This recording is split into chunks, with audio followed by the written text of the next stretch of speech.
चैतन्यं शाश्वतं शान्तं व्योमातीतं निरञ्जनं नादिबिन्दुकलातीतं तस्मै श्रीगुरुवे नमः।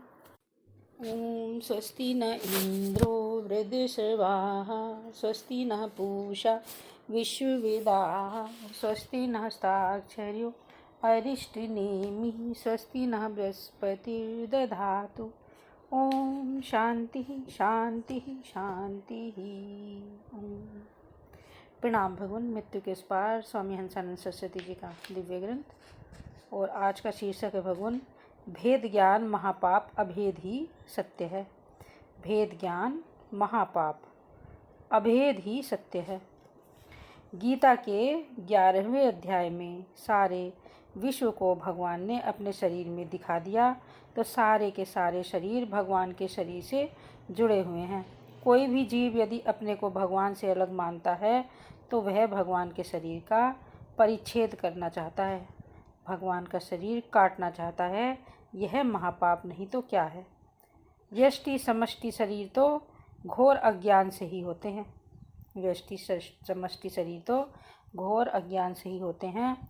अज्ञान नाम घोर अविद्या घोर निद्रा का ही है। इसी समष्टि निद्रा से समष्टि जगत के उत्पत्ति स्थिति प्रलय इसी दृष्टा में हमें भास रहे हैं। सुषुप्ति अज्ञान से ही जगत की उत्पत्ति स्थिति लय बनते हैं। हम दृष्टा ने जागृत स्वप्न सुषुप्ति को बनाते हैं न बिगाड़ते हैं। हम दृष्टा न जागृत स्वप्न सुषुप्ति को बनाते हैं न बिगाड़ते हैं। मुझ चेतन में ये दिखाई जरूर पड़ते हैं, मगर मुझ चेतन के सिवा इनका कोई दृष्टा नहीं है। ये तो न अपने को जान सकते हैं न दूसरे को।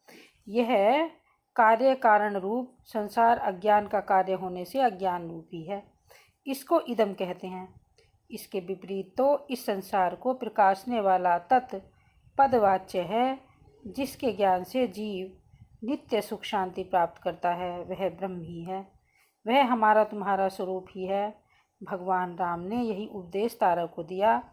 देही में भेद नहीं, समष्टि ईश्वर के देह में भिन्न चैतन्य और व्यष्टि जीवों के देहों में भिन्न चैतन्य, ऐसी कोई बात नहीं।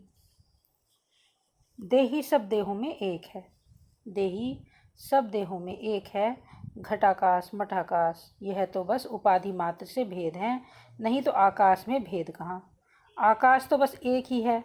उसी तरह माया उपाधि से ईश्वर चैतन्य और बुद्धि उपाधि से जीव चैतन्य बनते हैं, मगर दोनों तो एक ही ब्रह्म चैतन्य हैं। चैतन्य में भेद नहीं।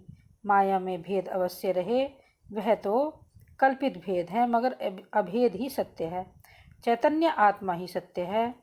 देश काल वस्तु का भेद, जीवेश्वर भेद, जीव जीव का भेद, ईश्वर माया का भेद, ब्रह्म और माया का भेद, ये सब नाना भेद तो कल्पित हैं। तो फिर चैतन्य चैतन्य में भेद कैसा। स्त्री पुरुषों के प्राणियों के शरीरों में बैठा हुआ देही तो एक ही चैतन्य तत्व है। इसी में ही अर्थात इस सत्य तत्व में देही तत्व में ही मिथ्या वस्तु का आभास हो रहा है। यह बाहर से कहीं आया नहीं, किसी सामग्री से बना नहीं, मगर केवल अज्ञान से ही दिखाई दे रहा है। अज्ञान ने ही यह जागृत स्वप्न सुषुप्ति का संसार बनाया है। वह सत्य नहीं मिथ्या है। और इससे अगला शीर्षक है भगवान अविद्या ने यह विचित्र संसार कैसे बना दिया। ओम शांति शांति शांति।